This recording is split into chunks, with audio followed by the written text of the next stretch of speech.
जिस देश को पॉलिसी के लेवल पर ही शिक्षा के प्राइवेटाइजेशन की सनक हो, वहां के शिक्षा के प्राइवेटाइजेशन का महज साइड इफेक्ट है गलगोटिया यूनिवर्सिटी जैसे देश को ग्लोबल लेवल पर शर्मसार करने वाला शैक्षिक संस्थान। इंडिया एआई इम्पैक्ट समिट 2026 में गलगोटिया यूनिवर्सिटी के चीनी एआई डॉग को अपना बताकर सुर्खियां बटोरने का असफल प्रयास महज एक यूनिवर्सिटी का एक ग्लोबल प्लेटफॉर्म पर किया गया मूर्खता का इजहार नहीं था। ऐसा सोचना भी महज बीमारी के सिम्टम तक अपने विजन को सीमित करना होगा। ये तो था देश के शिक्षा व्यवस्था के पूंजीवाद का ऐसा विभत्स प्रदर्शन जो चीख चीख कर कह रहा था कि जिस देश में जेएनयू और तमाम दूसरे एकेडमिक एक्सेलेंस वाले यूनिवर्सिटीज को विलेन बनाया जाएगा और शिक्षा का खुला व्यापार होगा, वहां तो बस ऐसे ही प्राइवेट यूनिवर्सिटीज लाइमलाइट में रहेंगे। शिक्षा के ऐसे प्राइवेट दुकान अपनी क्रेडिटबाजी के चक्कर में पहले भी एक्सपोज होते रहे हैं, लेकिन इस बार तो अति हो गई, क्योंकि यह मौका था देश में आयोजित एक ग्लोबल इवेंट का, और ऐसे में उच्च शिक्षा के क्षेत्र में कोई बड़ी उपलब्धि और वो भी ग्लोबल लेवल पर एआई में अपनी पहचान तो महज आत्ममुग्धता ही कही जा सकती है। बढ़ते शिक्षा के प्राइवेटाइजेशन या यूं कहें कि शिक्षा के व्यापार और देश में शिक्षा के प्रति बढ़ती उदासीनता के बीच गलगोटिया यूनिवर्सिटी जैसे संस्थान आज पूरे देश के एकेडमिक इकोसिस्टम को एक्सपोज कर रहे हैं। लेकिन बड़ा सवाल तो आज यही है कि क्या हम इस ग्लोबल बेइज्जती के बाद अपने एजुकेशन के स्ट्रक्चरल फ्लॉज को एक्सेप्ट करने को भी तैयार हैं? क्या गलगोटिया यूनिवर्सिटी के बहाने हम एजुकेशन में गिरते पब्लिक स्पेंडिंग और लगातार खुलते प्राइवेट दुकानों पर एक बहस, एक पब्लिक डिस्कोर्स के लिए तैयार हैं?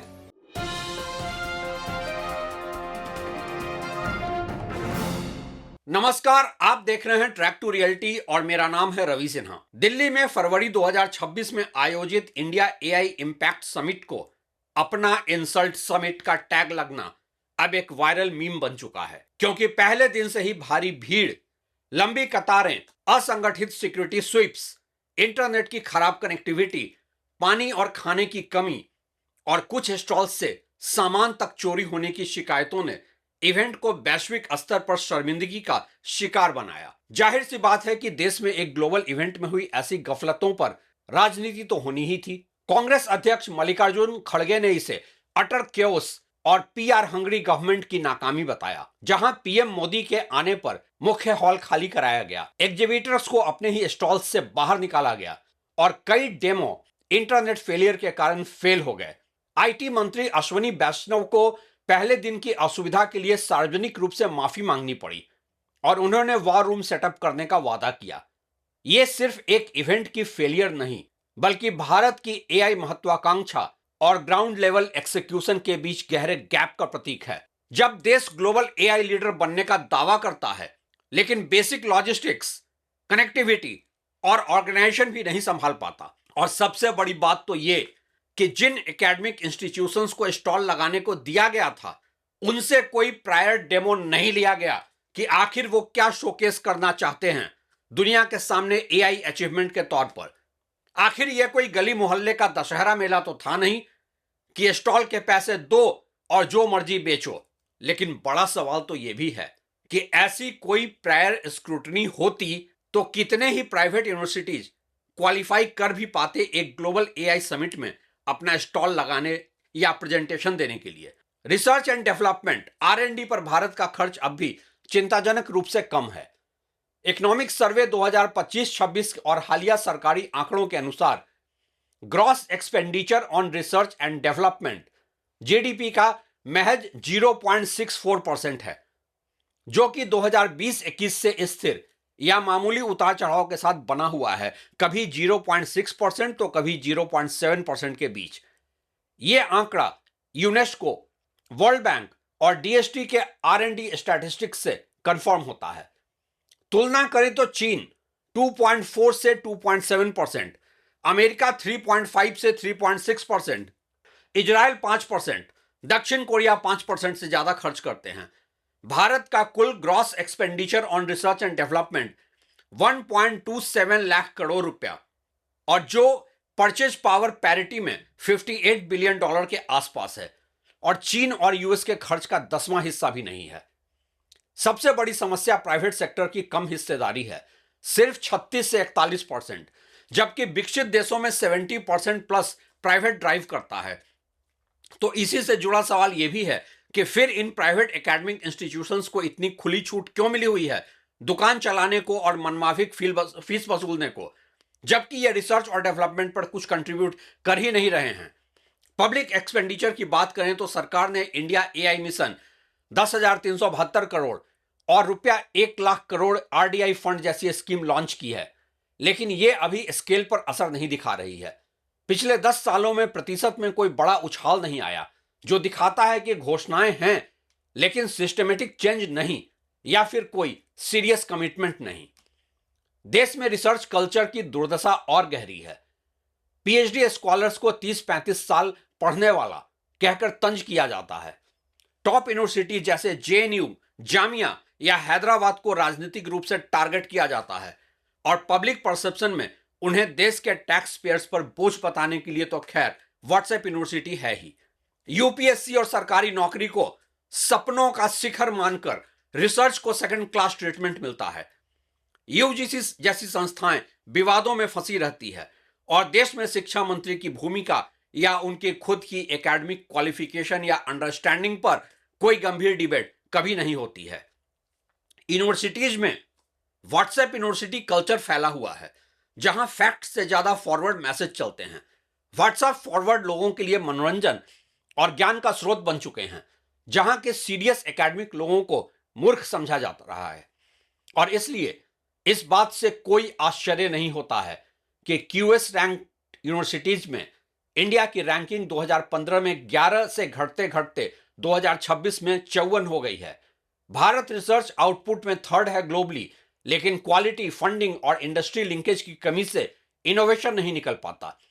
जब तक रिसर्च को एक रेस्पेक्टेबल प्रोफेशन नहीं माना जाएगा और सरकारी तौर पर इसे फंडिंग और प्रोत्साहन नहीं मिलेगा, तब तक तो हालात बदलने से रहे। एआई समिट में बिहार से किसी मंत्री की भागीदारी पर सवाल उठना इसलिए स्वाभाविक है क्योंकि कई रिपोर्ट्स में कम पढ़े लिखे या टेक्निकल बैकग्राउंड न होने वाले प्रतिनिधियों को ऐसे हाई प्रोफाइल इवेंट में भेजने की आलोचना होती रही है। हालांकि स्पेसिफिक 7वीं पास मंत्री का डायरेक्ट मेंशन इस समिट में नहीं मिला, लेकिन यह पॉलिटिकल अपॉइंटमेंट्स की व्यापक समस्या को हाईलाइट करता है। वैश्विक स्तर पर AI policy, startup ecosystem, investment और गवर्नेंस पर आज फोकस है और इसलिए 20 plus heads of state, 45 plus ministerial delegation, Sam Altman, सुंदर पिचाई जैसे टेक्नोलॉजी लीडर्स शामिल हुए। लेकिन भारत में कई बार ऐसे इवेंट्स फोटो ऑप और पीआर शोकेस बन जाते हैं।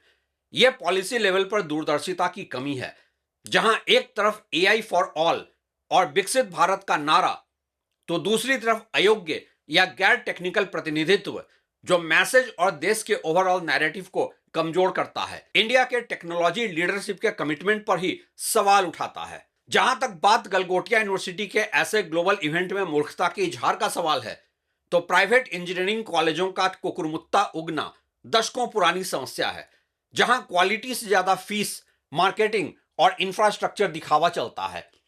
तर्क भी ऐसे ऐसे मूर्खतापूर्ण गढ़े जाते हैं, जैसे कि यूनिवर्सिटी अच्छा है क्योंकि वहां का कैंटीन बहुत अच्छा है।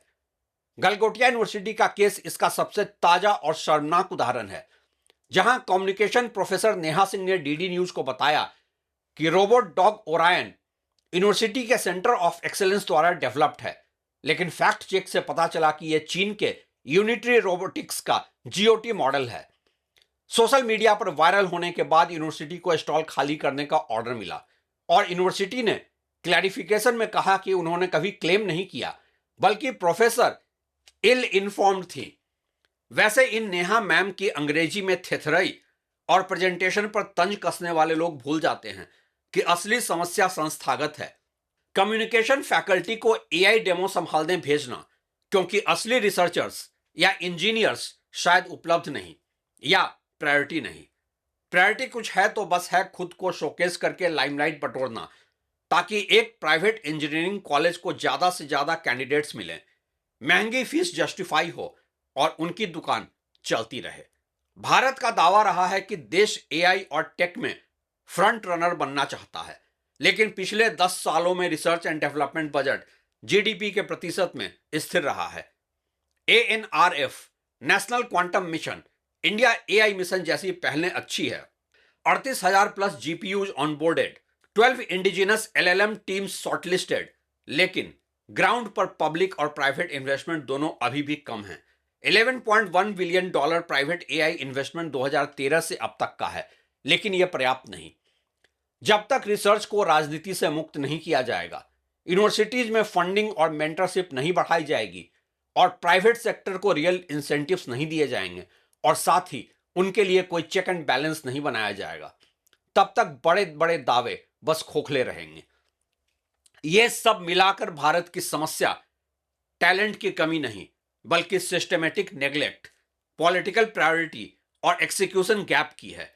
एआई समिट की अव्यवस्था, चाहे गलगोटिया का रोबोट फियास्को हो या पहले दिन का केओस, यह सब महज ग्लोबल बेइज्जती नहीं, बल्कि घरेलू हकीकत का आईना है, जहां बड़े बड़े स्पीच और पीआर हैं, लेकिन बुनियादी तैयारी, क्वालिटी कंट्रोल और इंस्टीट्यूशनल अकाउंटेबिलिटी है ही नहीं।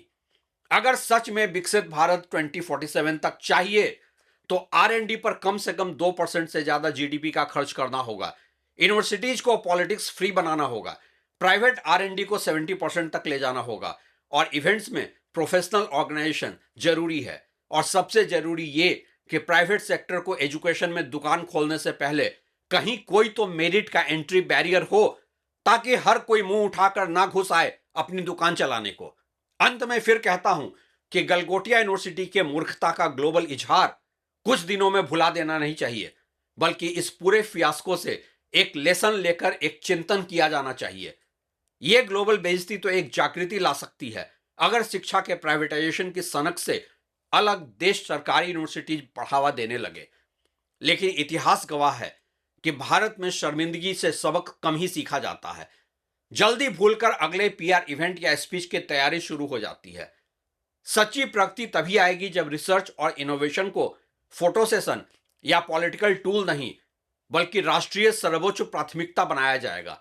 वरना ऐसे insult summit, AI for insult summit और फेक इनोवेशन के किस्से बढ़ते रहेंगे और ग्लोबल लीडरशिप का सपना अधूरा रहेगा।